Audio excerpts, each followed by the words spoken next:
Hello students, আজকে তোমাদের জন্য ক্লাস 10-এর প্রশ্নবিচিত্র 2025-এর ভলিউম 2 থেকে ফিজিক্যাল সায়েন্সের তড়িৎচুম্বকীয় আবেশ সংক্রান্ত সমস্ত সংক্ষিপ্ত প্রশ্ন আলোচনা করছি। এখান থেকে তোমরা সমস্ত অতি সংক্ষিপ্ত প্রশ্নের উত্তর পেয়ে যাচ্ছ। চলো দেখে নাও। প্রথমে অতি সংক্ষিপ্ত অর্থাৎ ভিএসএ টাইপ কোশ্চেনগুলো বলবো, তারপর এমসিকিউ কোশ্চেনগুলো আলোচনা করব। পেজ নম্বর 820। চলো দেখে নাও। প্রথমে দেখো একের কোশ্চেন, তড়িৎচুম্বকীয় আবেশের কোন সূত্র থেকে শক্তির সংরক্ষণ নীতি পাওয়া যায়? উত্তর হবে লেঞ্জের সূত্র। দুইয়ের কোশ্চেন, আমাদের দেশে বিদ্যুৎ বন্টন ব্যবস্থায় এসি মেইনসের কম্পাঙ্ক কত? উত্তর হবে 50 হার্জ। এই কোশ্চেনটা খুব ইম্পর্টেন্ট। তিনটা, তড়িৎচুম্বকীয় আবেশ সংক্রান্ত ফ্যারাডের সূত্রগুলি থেকে কী কী জানা যায়? উত্তর হবে তড়িৎচুম্বকীয় আবেশের কারণ, স্থায়িত্ব এবং পরিমাণ জানা যায়। চারটা, এসি ও ডিসি এর মধ্যে কোনটির উৎপাদন বন্টন সহজ, কম ব্যয়বহুল, কম শক্তি অপচয়কারী ও বেশি বিপজ্জনক? উত্তর হবে এসি। এরপর দেখো কোন যন্ত্রে তড়িৎচুম্বকীয় আবেশ সংক্রান্ত ফ্যারাডের সূত্রের প্রয়োগ দেখা যায়? উত্তর হবে বৈদ্যুতিক জেনারেটর। এরপর জেনারেটরে আর্মেচারের ঘূর্ণন কোন নিয়ম অনুসারে হয়? এই কোশ্চেনটা খুব ইম্পর্টেন্ট, প্লেইংয়ে ডানহস্ত নিয়ম অনুসারে।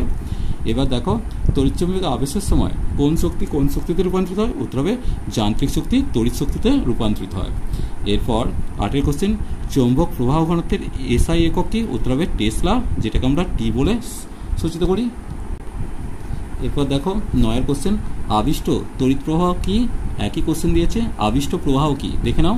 কোনো বদ্ধ পরিবাহীর মধ্য দিয়ে অতিক্রান্ত চৌম্বক বলরেখার পরিবর্তন হলে যে তড়িৎ প্রবাহ সৃষ্টি হয় তাকে আবিষ্ট তড়িৎ প্রবাহ বলে। তড়িৎচালক বলের অভিমুখ কোন সূত্র থেকে পাওয়া যায়? উত্তর হবে লেঞ্জের সূত্র থেকে। এরপর দেখো 11 কোশ্চেন, চৌম্বক প্রবাহ ঘনত্ব বলতে কি বোঝো? চলো দেখে নেব। দেখো কোনো চৌম্বক ক্ষেত্রের সঙ্গে লম্বভাবে অবস্থিত একক ক্ষেত্রফল বিশিষ্ট কোনো তলের মধ্য দিয়ে অতিক্রান্ত চৌম্বক বলরেখার মোট সংখ্যাকে বলা হয় ঘনত্ব, অর্থাৎ একক ক্ষেত্রফলের সঙ্গে জড়িত চৌম্বক প্রবাহকে চৌম্বক প্রবাহ ঘনত্ব বলা হয়। এরপর দেখো চৌম্বক প্রবাহ বলতে কি বোঝায় সেটাও দেখে নেব। দেখে নাও, কোনো চৌম্বক ক্ষেত্রের কোনো বিন্দুতে বলরেখাগুলির সঙ্গে লম্বভাবে অবস্থিত যে কোনো ক্ষেত্রফল বিশিষ্ট একটি তল কল্পনা করলে ওই তলের মধ্য দিয়ে অতিক্রান্ত মোট চৌম্বক বলরেখার সংখ্যাকে ওই তলের মধ্য দিয়ে অতিক্রান্ত চৌম্বক প্রবাহ বলে। এরপর দেখো 13 কোশ্চেনটা, একটি ডিসি উৎসের নাম লিখতে বলেছে। উত্তর হবে ডিসি জেনারেটর। এরপর 15 কোশ্চেন, একটি এসি উৎসের নাম এসি জেনারেটর। 15 কোশ্চেন, ফ্লেমিংয়ের ডানহস্ত নিয়মে তর্জনী কী নির্দেশ করে? এই কোশ্চেনটা খুব ইম্পর্টেন্ট, উত্তর হবে চৌম্বক ক্ষেত্র। চলো এবার এমসিকিউ প্রশ্নের উত্তরগুলো দেখে নেব। দেখো 1-এর কোশ্চেন, লেঞ্জের সূত্র থেকে জানতে পারা যায়। উত্তর হবে কোনটা? আবিষ্ট প্রবাহের অভিমুখ। অনুরূপ প্রশ্ন, বর্তনীতে আবিষ্ট তড়িৎচালক বলের অভিমুখ নির্ণয় করা হয় যে সূত্রের সাহায্যে, সেটি হলো লেঞ্জের সূত্র। এরপর দেখো কি দিয়েছে। 3-এর কোশ্চেন, প্রদত্ত কোন সূত্র থেকে ঋজু পরিবাহীতে আবিষ্ট তড়িৎ প্রবাহের অভিমুখ জানা যায়? উত্তর হবে ফ্লেমিংয়ের ডানহস্ত নিয়মে। এরপর 2-এর কোশ্চেন, ফ্যারাডের সূত্র দুটি ব্যাখ্যা করে। উত্তর হবে কোনটা? তড়িৎচুম্বকীয় আবেশ ব্যাখ্যা করে। 3-এরটা, সমপ্রবাহ বা ডিসি তড়িৎ প্রবাহের কম্পাঙ্কের মান কত? উত্তর হবে 0 হার্জ, অর্থাৎ বিয়ের উত্তরটা। এসআইতে চৌম্বক প্রবাহের একক হলো। উত্তর হবে ওয়েবার। এরপর দেখো ইলেকট্রিক হিটার কাজ করে। ইলেকট্রিক হিটার কিসে কাজ করছে? এসি এবং ডিসি উভয়তেই কাজ করছে। এরপর 6-এর কোশ্চেন দেখো, একটি স্প্রিংয়ের মধ্য দিয়ে তড়িৎ প্রবাহিত হলে স্প্রিংটি কী হবে? সংকুচিত হবে।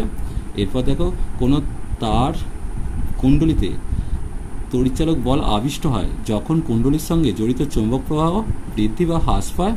এরপর দেখো একটি চুম্বক ও একটি বদ্ধ কুণ্ডলী কাছাকাছি রাখলে কুণ্ডলীতে তড়িৎ প্রবাহ হবে যদি কুণ্ডলী এবং চৌম্বকের মধ্যে আপেক্ষিক গতি বজায় থাকে। একটি গতিশীল আহিত কণার চারিদিকে তড়িৎ ক্ষেত্র ও চৌম্বক ক্ষেত্র উভয়ই থাকে। এরপর দেখো 10-এর কোশ্চেনে কি দিয়েছে। চিত্র অনুযায়ী একটি দণ্ডচুম্বক অবাধে উলম্বভাবে রাখা বৃত্তাকার পরিবাহীর মধ্য দিয়ে যাওয়ার সময় চুম্বকটির ত্বরণ হবে জি এর থেকে কম, অর্থাৎ সি এর উত্তরটা। এই রইল এই পার্টের ভিডিও। চলো নেক্সট ভিডিও নিয়ে খুব তাড়াতাড়ি হাজির হবো। ভিডিওটি ভালো লাগলে লাইক শেয়ার কমেন্ট করো, পারলে চ্যানেলকে সাবস্ক্রাইব করে নিও। চলো টাটা, বাবাই।